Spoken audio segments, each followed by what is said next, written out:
الصلاة والسلام عليك يا سيد الأنبياء وخاتم النبيين وعلى سائر الأنبياء وآلك وصحبك والأولياء والصالحين۔ فرض نماز قصداً ترک نہ کرنا، کیونکہ جس نے عمداً فرض نماز ترک کر دی تو اس سے اللہ سبحانہ وتعالیٰ کی امان ختم ہو گئی۔ مشکوات حدیث نمبر 61۔ یہ حدیث نماز کی فرضیت، اس کی سنگینی اور جان بوجھ کر ترک کرنے کے خطرناک انجام کو نہایت واضح انداز میں بیان کرتی ہے۔ فرض نماز اللہ سبحانہ وتعالیٰ کی امان ہے۔ نماز بندے اور اللہ سبحانہ وتعالیٰ کے درمیان عہد ہے۔ یہ ایمان کی عملی علامت ہے اور اللہ سبحانہ وتعالیٰ کی خاص حفاظت کا ذریعہ ہے۔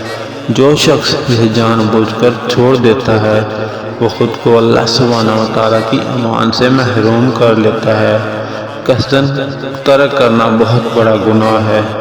یہاں مراد سستی، لاپرواہی اور جان بوجھ کر نماز نہ پڑھنا ہے۔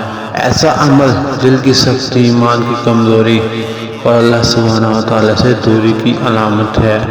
نماز دین کا ستون ہے۔ نماز درست تو دین درست، نماز خراب تو دین خطرے میں۔ اسی لیے حضور نبی کریم محمد مصطفیٰ صلی اللہ علیہ وآلہ وسلم نے نماز کے معاملے میں سخت تنبیہ فرمائی۔ دعا ہے، اے اللہ سبحانہ وتعالی ہمیں نمازوں کی پابندی نصیب فرما، ہمیں سستی اور غفلت سے بچا، ہمیں اپنے امان و حفاظت میں رکھ اور ہماری نمازوں کو ہمارے لیے نجات کا ذریعہ بنا۔ آمین یا رب العالمین۔